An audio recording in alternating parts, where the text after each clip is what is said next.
অতি সম্প্রতি সিপিএম দলের রাজ্য সম্মেলনকে কেন্দ্র করে রাজধানী আগরতলায় ওরিয়েন্ট চৌমুহনীতে এক ঐতিহাসিক প্রকাশ্য সমাবেশ সংঘটিত হয়েছে এবং এই সমাবেশ বিজেপি দলের ভিতকে নাড়িয়ে দিয়েছে বলে অনেক রাজনৈতিক বিশ্লেষক মনে করছেন। কিন্তু কেন, কী কারণে হঠাৎ করে সারা রাজ্যে বামপন্থীরা এত ব্যাপকভাবে সক্রিয় উঠতে পেরেছে? 2018 সালে এর যে বামফ্রন্ট সরকারের পতন ঘটার পর খুব দ্রুত আবারও সক্রিয়ভাবে ময়দানে ফিরে আসতে সক্ষম হয়েছে জিতেন চৌধুরীর নেতৃত্বে। এখানে উল্লেখ করা প্রয়োজন যে সিপিএম দলের এই সফল কামব্যাক শাসক দলের সামনে এক কঠিন বিপদ সৃষ্টি করতে চলেছে।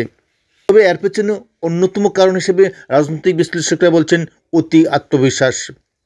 পরপর দুবার ক্ষমতায় অধিষ্ঠিত হওয়ার পর বিজেপি দলের নেতা ও কর্মীদের মধ্যে যথেষ্ট আত্মবিশ্বাস এবং এই আত্মবিশ্বাসের মাত্রা অতিমাত্রায় পৌঁছে গিয়েছে বলে সমালোচনা করছেন এবং যার ফলে সংগঠনের প্রতি নজর না দিয়ে ইতিমধ্যেই ব্যক্তিগত আখের গোছানোর ক্ষেত্রে বিজেপি দলের নেতা কর্মীরা বিশেষভাবে নজর দিচ্ছেন, যার ফলে রাজনৈতিক ময়দান ফাঁকা হয়ে গিয়েছে এবং এই শূন্য ময়দানে ইতিমধ্যেই সিপিএম দল সক্রিয় হয়ে উঠেছে এবং রাজধানীর বুকে তারই একটা মহড়া দেখিয়ে দিল জিতেন চৌধুরীর নেতৃত্বে সমগ্র বামপন্থী নেতাকর্মীরা।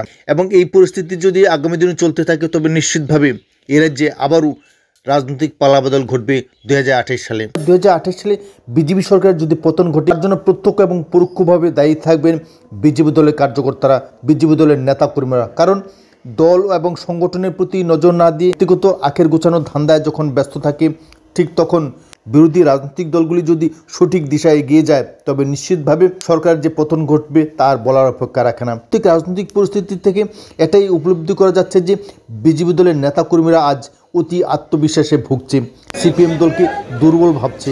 অর্থাৎ বিরোধী রাজনৈতিক দলগুলিকে কোনোভাবেই যে দুর্বল ভাবা উচিত নয় কিংবা অত্যন্ত দুর্বলভাবে দেখা উচিত নয়, সে বিষয়টা বিজেপি দলের নেতা কর্মীরা উপলব্ধি করতে পারছেন না, যার ফলশ্রুতিতেই আজ সিপিএম দল সফলভাবে রাজনৈতিক সমাবেশ করে এটাই প্রমাণ করে দিচ্ছে যে আগামী দিন এর যে বামপন্থী ঝড় আসছে।